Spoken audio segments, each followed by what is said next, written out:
ಮೈಸೂರಿನ ಪ್ರತಿಷ್ಠಿತ ವಿದ್ಯಾಸಂಸ್ಥೆಯಲ್ಲಿ ರ್ಯಾಗಿಂಗ್, ವಿದ್ಯಾರ್ಥಿ ಮೇಲೆ ಮೂವರು ವಿದ್ಯಾರ್ಥಿಗಳಿಂದ ಹಲ್ಲೆ ಮಾಡಲಾಗಿದೆ. ಈ ವಿದ್ಯಾರ್ಥಿಗಳು ಜಾಡಿಸಿ ಒದ್ದ ಪರಿಣಾಮವಾಗಿ ಆ ಬಾಲಕ ಮತ್ತೊಬ್ಬ ವಿದ್ಯಾರ್ಥಿ ತನ್ನ ವೃಷಣವನ್ನೇ ಕಳ್ಕೊಂಡಿದ್ದಾನೆ. ಓರ್ವ ವಿದ್ಯಾರ್ಥಿ ಮೇಲೆ ಮೂವರು ವಿದ್ಯಾರ್ಥಿಗಳು ದಾಳಿ ಮಾಡಿರು, ಹಲ್ಲೆ ಮಾಡಿರು. ಜಾಡಿಸಿ ಒದ್ದಂತಹ ಪರಿಣಾಮವಾಗಿ ಆತನ ವೃಷಣವೇ ಹೋಗಿದೆ. ರ್ಯಾಗಿಂಗ್ ಹೆಸರಲ್ಲಿ ಸಿನಿಮಾ ಸ್ಟೈಲ್ನಲ್ಲಿ ಹಲ್ಲೆ ಮಾಡಿದ್ದಾರೆ. 8ನೇ ತರಗತಿ ಸ್ಟೂಡೆಂಟ್ ಮೇಲೆ ಸಹ ವಿದ್ಯಾರ್ಥಿಗಳಿಂದ ಹಲ್ಲೆ. ಆತನ ಸಹಪಾಠಿಗಳೇ. ಜಯಲಕ್ಷ್ಮೀಪುರಂನ ಸೆಂಟ್ ಜೋಸೆಫ್ ಶಾಲೆಯಲ್ಲಿ ನಡೆದಂತಹ ದುರ್ಘಟನೆ ಇದು. ವೃಷಣ ಕಡಿದುಕೊಂಡು ಹಾಸಿಗೆ ಹಿಡಿದಿದ್ದಾರೆ. ಹಲ್ಲೆಗೆ ಒಳಗಾದಂತಹ ಮತ್ತೊಬ್ಬ ವಿದ್ಯಾರ್ಥಿ. ಪೋಷಕರಿಂದ ಮಕ್ಕಳ ಆಯೋಗಕ್ಕೆ ಸಂಬಂಧಪಟ್ಟಂಗೆ ದೂರನ್ನು ಕೊಡಲಾಗಿದೆ. ಆದರೆ ಈ ಒಂದು ಪ್ರಕರಣಕ್ಕೆ ಸಂಬಂಧಪಟ್ಟಂಗೆ, ಘಟನೆಗೆ ಸಂಬಂಧಪಟ್ಟಂಗೆ ಆ ವಿದ್ಯಾಸಂಸ್ಥೆ ಮೌನ ವಹಿಸಿದೆ.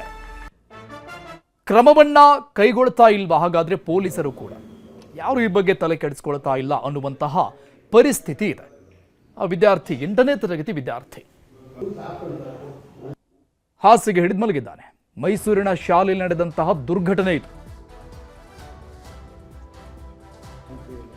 ಅದೇ ಹೊಡೆದಾಡಿದ್ದಾರೆ ಸರ್ ಮಕ್ಕಳು. ಸ್ಕೂಲ್ ಅವ್ರ ಹತ್ರ ಹೋಗಿದ್ದಿ, ಮಿಸ್ಗಳ ಹತ್ರ ಮರ್ಮಾಂಗ ಕೊಡ್ದಿದ್ದಾರೆ. ಅವ್ರು ಒಪ್ಕೋತಾ ಇಲ್ಲ ಸರ್ ನಾವು ಮಾಡಿದೀವಿ ಅಂತ. ನಿಮ್ಮ ಮಗ ಮನೆಯಲ್ಲೇ ಬಿದ್ದಿರ್ಬೋದು, ಸೈಕಲ್ ಹೊಡೆಯಲ್ಲಿ ಬಿದ್ದಿರ್ಬೋದು ಅಂತ ಹೇಳ್ತಾರೆ ಸರ್. ಆಪರೇಷನ್ ಎಲ್ಲ ಆಗಿದೆ ಸರ್. ಪೊಲೀಸ್ ಸ್ಟೇಷನ್ಗೆ ಈಗ ಹೋಗಿದ್ಯಲ್ಲಮ್ಮ, ಅಲ್ಲೇ ಮಾತಾಡೋಣ, ಇಲ್ಲಿಗೆ ಬರಬಾರ್ದಾಗಿತ್ತು ನೀವು. ಸಂಜೆ ಸರ್. ಜಯಲಕ್ಷ್ಮೀಪುರ. ಜೊತೆಲಿ ಓದೋ ಹುಡುಗರು ಹಿಂಗ್ ಮಾಡಿರೋದು ಸರ್. ಅವರು ಸ್ಕೂಲ್ನವರು ಫಾದರ್ ಹತ್ರ ಹೋದಾಗೆ ಫಸ್ಟ್ ನನಗೆ ಇನ್ಫಾರ್ಮ್ ಮಾಡ್ಬೇಕಾಗಿತ್ತು. ಹಾಸ್ಪಿಟ್ಲಿಗೆ ಯಾಕೆ ಹೋದ್ರಿ ನೀವು? ಫಸ್ಟ್ ನಮ್ಗೆ ಇನ್ಫಾರ್ಮ್ ಮಾಡ್ಬೇಕು ನೀವು. ನನ್ನ ಮಗನ ಜೀವ ಉಳಿಸೋಗೋಸ್ಕರ ನಾನು ಹೋದೆ ಸರ್, ನಾನು ಆಮೇಲೆ ಬಂದು ನಿಮ್ಮ ಹತ್ರ ಮಾತಾಡೋಣ ಅಂತ ಹೇಳಿದೆ ಅಂದ್ರೆ ತಪ್ಪು. ಅವನು ಲೇಟ್ ಬಿದ್ರೆ ತಕ್ಷಣ ಸತ್ತೋಗ್ಬೇಕು, ಅವನು ಬದುಕಿದಾನಲ್ಲ ಅಂದ್ರು ಸರ್. ಅವರು 3 ಜನ ಸ್ಕೂಲಿಗೆ ಹೋಗ್ತಿದ್ದಾರೆ. 3 ಜನಗೋಸ್ಕರ ಈ ನಿಮ್ಮ ಮಗನಿಗೋಸ್ಕರ ಅವ್ರ ಜೀವನ ಹಾಳು ಮಾಡಕ್ ನಾನು ರೆಡಿ ಇಲ್ಲ. ಪೊಲೀಸರ ಹತ್ರನೇ ಹೋಗಿದ್ದೀರಾ, ಅಲ್ಲೇ ಮಾತಾಡ್ಕೊಳ್ಳಿ, ಇಲ್ಲಿ ಬರಬೇಡಿ ನೀವು. ನಮಗ್ ನ್ಯಾಯ ಸಿಗ್ಬೇಕು ಸರ್. ನನ್ನ ಮಗನಿಗೆ ಮುಂದೆ ಲೈಫ್ ಇದೆ, ಜೀವನ ಇದೆ. ಅವ್ನು ಹೆಂಗೆ ಸರ್ ಮುಂದೆ ದೊಡ್ಡವನಾದ್ಮೇಲೆ ಹೆಂಗೆ ಸರ್ ಅವನಿಗೆ? ಇದು ಕ್ಲಾಸ್ ಟೀಚರ್ ಲೀಡರ್ಶಿಪ್ ಕೊಟ್ಟಿದ್ರು. ಯಾರ್ಯಾರು ಏನೇನು ತಪ್ಪು ಮಾಡ್ತಾರೆ ಬಂದು ಹೇಳು ಅಂತ ಹೇಳಿದ್ರು. ಅದಕ್ಕೆ ನಾನು ಹೇಳ್ದಾಗ ಹೆಂಗೆ ಹೊಡ್ತಿರೋರು ಸರ್. ಎಲ್ಲಿ ಹೊಡೆದಿದ್ದಾರೆ? ಯೂರಿನ್ ಪಾಸ್ ಮಾಡೋ ಜಾಗಕ್ಕೆ. 3 ಜನ. ಹೇಗೆ ಹೊಡೆದ್ರು ಹೇಳ? ಇಬ್ರು ಕೈ ಹಿಡ್ಕೊಂಡು ಇನ್ನೊಬ್ಬ ಒದ್ದಿರೋದು ಸರ್. 2 ಸತಿ ಓಡಿಸ್ದಳಿಂದ ಹೊಡೆಯಕ್ಕೆ ಸ್ಟಾರ್ಟ್ ಮಾಡಿ.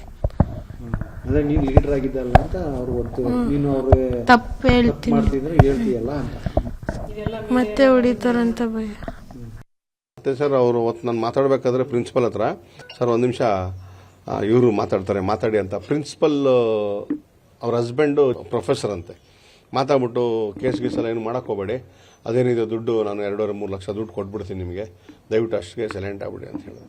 ನಾನು ಹೇಳಿದೆ ನಾನೇ ಒಂದು 10 ಲಕ್ಷ ಕೊಡ್ತೀನಿ, ಹುಡುಗನಿಗೆ ಏನು ಅಂಗವಾಗಿದೆಯೋ ಅದನ್ನ ಕಟ್ಕೊಡಿ ನೀವು ಅಂತ ಹೇಳಿದೆ. ಅಲ್ಲಿಗೆ ಅವರು ಫೋನ್ ಇಟ್ಬಿಟ್ಟು ಇದು ಮಾಡಿದ್ರು. ಮತ್ತೆ ಸ್ಟೇಷನ್ಗೆ ಹೋದ್ವಿ. ಸ್ಟೇಷನ್ಗೆ ಹೋದಾಗ ಚಿಕ್ಕ ಹುಡುಗ ಏನು ಹೇಳಿಕೆ ಕೊಡ್ತಾನೆ ಸರ್, ಎದುರ್ತಾನೆ ಇವನು. ಫಸ್ಟ್ ಹೀಗೆ ಎದುರುಬಿಟ್ಟಿದ್ದಾನೆ ಆಲ್ರೆಡಿ.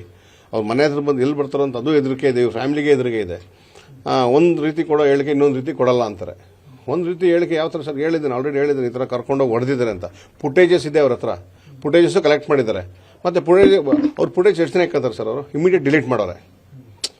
ಅದು ಪೊಲೀಸರು ತಗೊಂಡಿದ್ದಾರೆ ಫುಟೇಜಸ್. ಬಾತ್ರೂಮ್ ಒಳಗಡೆ ಹೋಗೋದಿದೆ, ಇನ್ಸೈಡ್ ಒಳಗಡೆ ಇನ್ಸ್ಟೆಂಟ್ ಹೊಡೆದಿರೋದು ಅವ್ರಿಗೆ ಸಿಗಲ್ಲ. ಅಲ್ಲಿ ಕ್ಯಾಮ್ರಾ ಇಲ್ಲ, ಅಲ್ಲಿ ಇದೆ. ಮತ್ತು ಈ ಹುಡುಗನಿಗೆ ಹೇಳ್ತಾರೆ ಇನ್ನು ಸೈಕಲಲ್ಲಿ ಬಿದ್ದಿರ್ಬೋದು, ಹೊರಗಡೆ ಎಲ್ಲೋ ಬಿದ್ದಿರ್ಬೋದು, ಇಲ್ಲೇ ಹೆಂಗೆ ಬಿದ್ದಂಗೆ ಹೇಳ್ತೀನಿ ಅಂತ. ಅಲ್ಲೊಂದು ಸ್ವಲ್ಪ ಅಂಡರ್ಸ್ಟ್ಯಾಂಡಿಂಗ್ ಆಗ್ಬಿಟ್ಟಿದೆ ಮ್ಯಾನೇಜ್ಮೆಂಟ್ಗೆ, ಅಧಿಕಾರಿಗಳಿಗೆ 100% ಅಂಡರ್ಸ್ಟ್ಯಾಂಡಿಂಗ್ ಆಗಿದೆ. ಅದಂತೂ ಗೊತ್ತು ನಂಗೆ. ಅದು 100% ಈ ಪ್ರಕರಣ ಮುಚ್ಚಾಕೆ ಟ್ರೈ ಮಾಡ್ತಾರೆ.